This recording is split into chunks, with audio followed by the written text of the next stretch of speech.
दोस्तों very good morning to all of you. आज के शानदार वीडियो में मैं सौरभ गुप्ता आप सभी का स्वागत करता हूं। दोस्तों आज का जो हमारा पहला प्रश्न बना है वो बना है एक इंडेक्स को लेकर। क्वेश्चन दोस्तों क्या बना है कि हाल ही में prime global cities index quarter 1 2021 report किसके द्वारा लॉन्च करी गई है।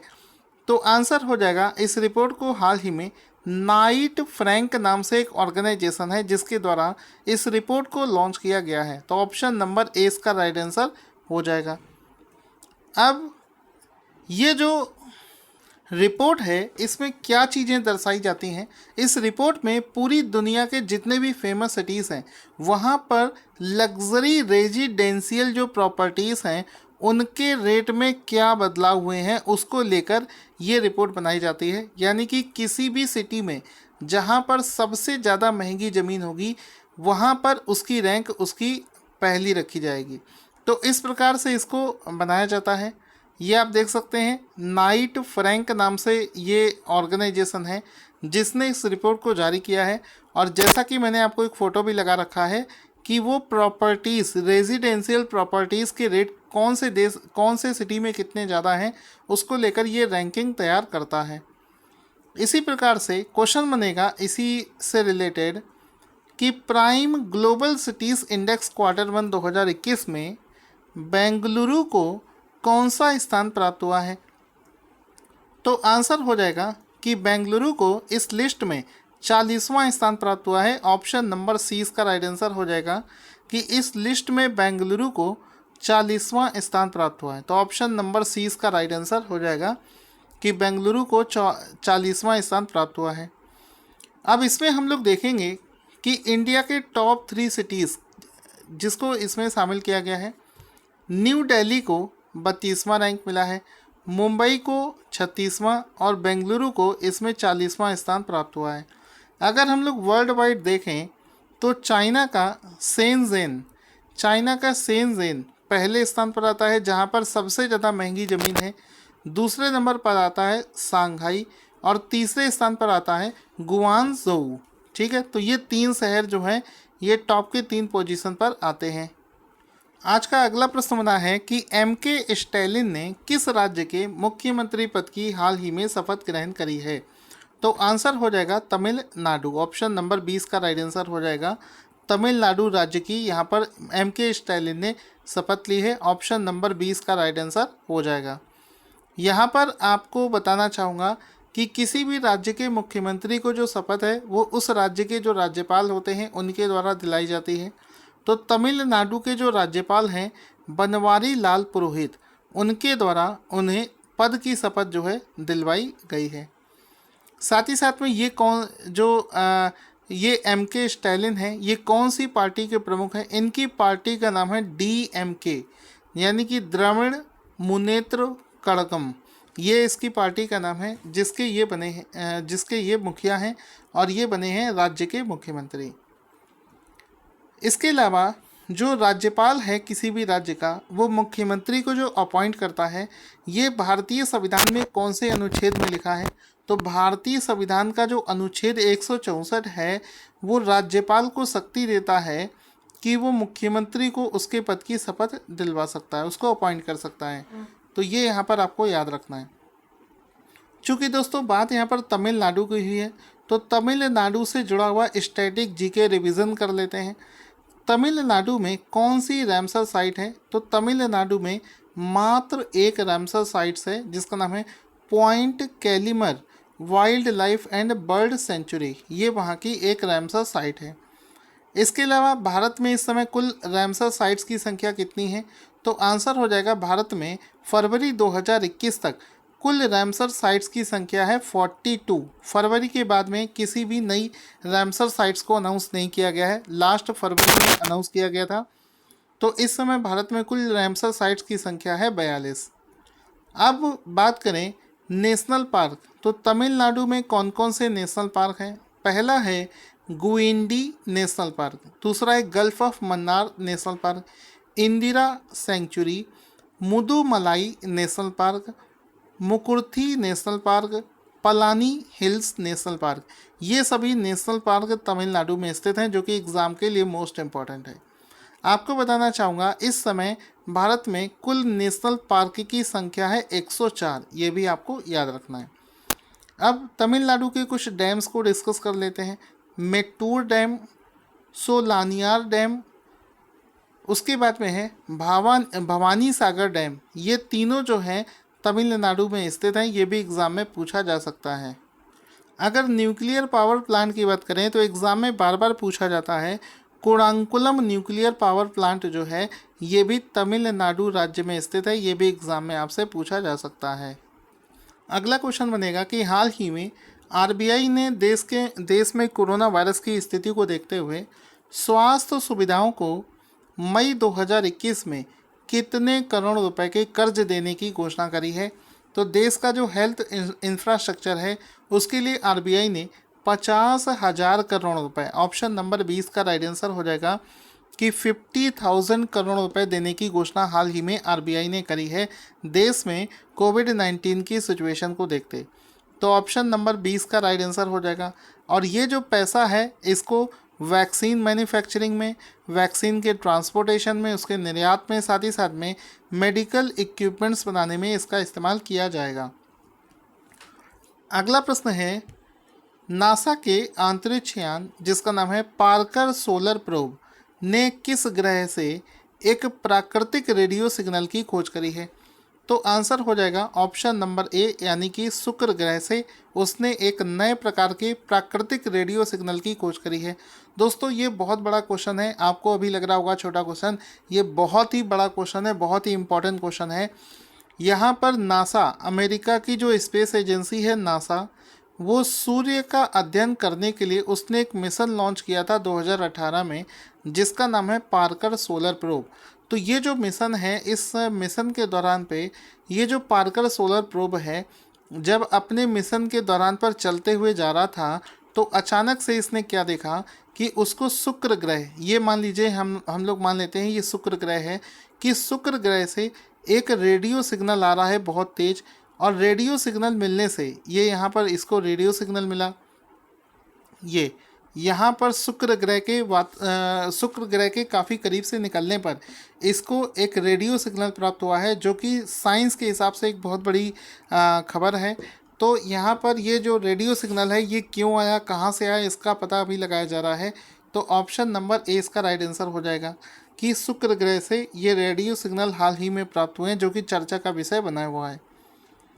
साथ ही साथ में यहाँ पर ये आप देख सकते हैं लिखा है कि वहाँ से भयंकर आवाज़ें आ रही थी और वो भयंकर आवाज़ें जो हैं वो रेडियो सिग्नल के तौर पर रिकॉर्ड करी गई हैं। आज भी आपको पता है कि साइंस हमेशा से ये पता कर रही है कि इस पूरे ब्रह्मांड में क्या सिर्फ इंसान अकेला है या हमारे अलावा भी कुछ एलियंस एग्जिस्ट करते हैं। इस वजह से अलग अलग नासा के जो मिशन हैं वो चारों दिशाओं में फैले हुए हैं, जो ये सिर्फ ये पता लगा रहे हैं कि इस पूरे ब्रह्मांड में क्या इंसान सिर्फ अकेला है या फिर कोई एलियंस नाम की चीज़ होती है। आप इस बारे में क्या सोचते हैं, आप लोग भी कमेंट करके बताना ना भूलें।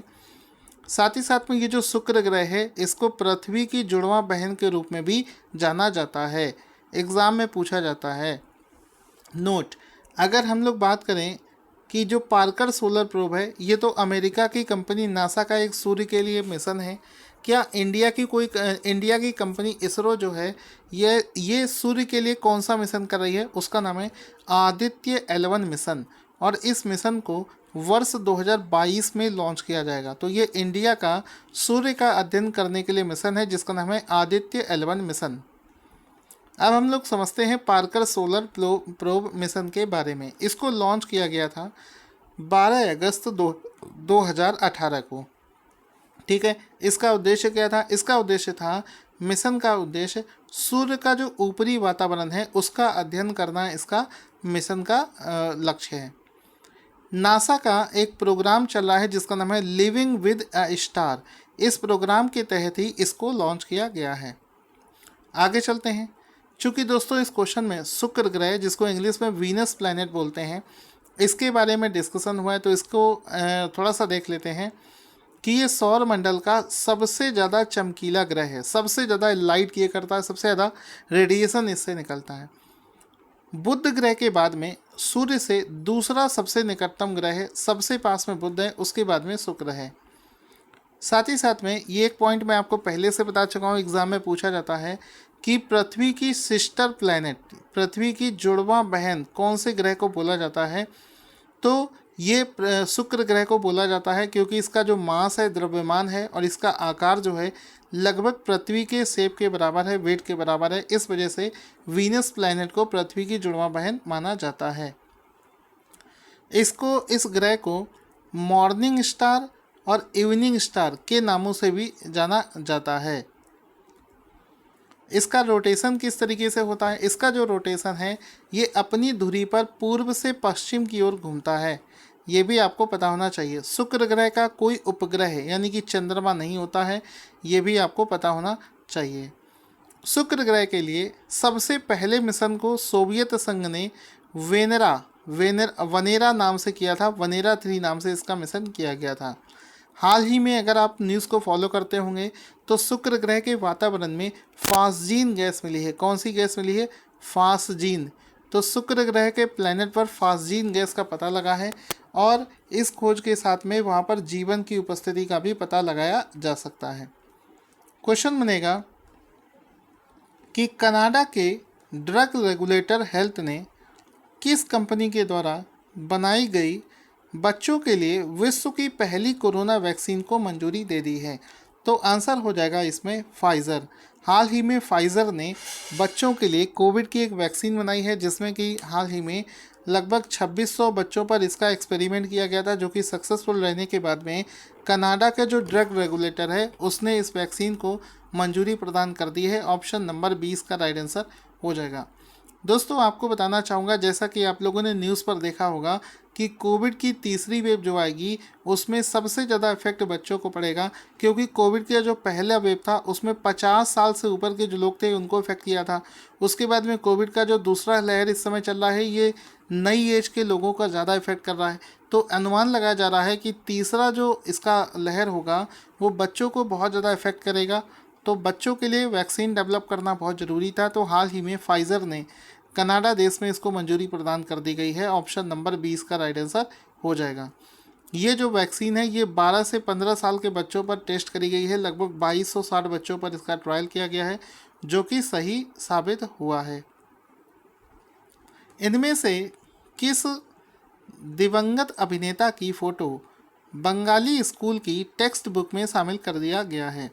तो आंसर हो जाएगा हाल ही में सुशांत सिंह राजपूत की जो इमेज है उसको बंगाल के स्कूल में जो टेक्स्ट बुक है उसमें उसको शामिल कर दिया गया है।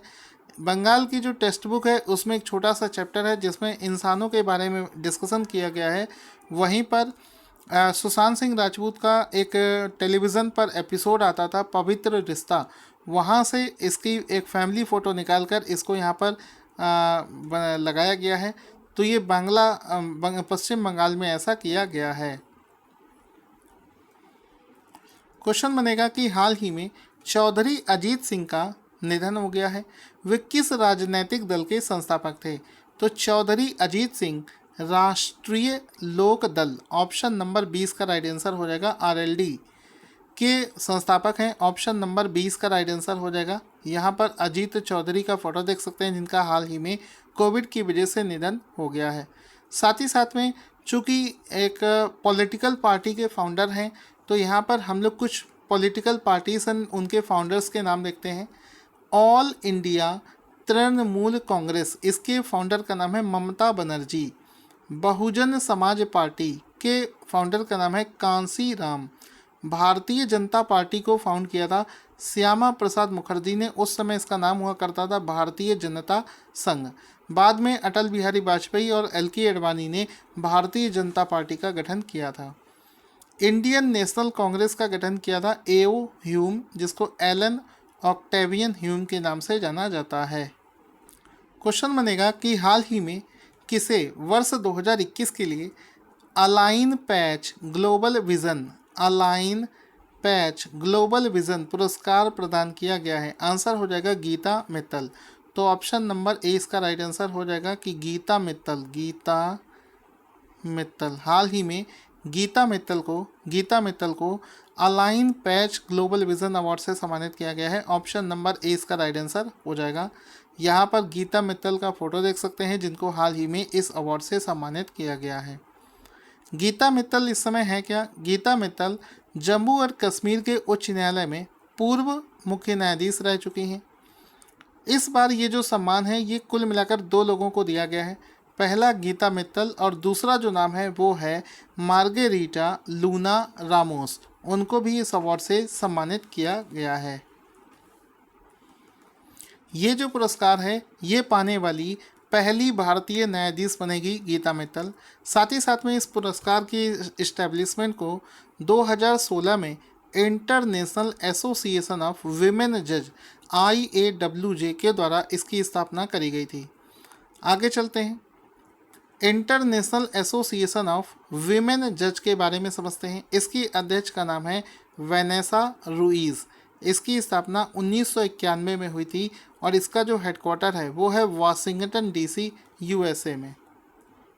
दोस्तों आज के सभी क्वेश्चंस का रिवीजन कर लेते हैं। हाल ही में RBI ने हेल्थ सेक्टर को कितना कर्ज दिया है?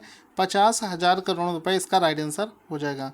फिर क्वेश्चन था पार्कर सोलर प्रोब ने कौन से ग्रह से प्राकृतिक रेडियो सिग्नल की खोज करी है? तो शुक्र ग्रह इसका राइट आंसर हो जाएगा। उसके बाद में क्वेश्चन हमने किया था कि कनाडा के किस ड्रग रेगुलेटर ने बच्चों के लिए जो वैक्सीन बनाई है वो किसने बनाई है? फाइज़र ने इसको बनाया है। फिर पश्चिम बंगाल में कौन सी एक बुक में कौन से हीरो का फोटो लगाया गया है? तो सुशांत सिंह राजपूत इसका राइट आंसर हो जाएगा।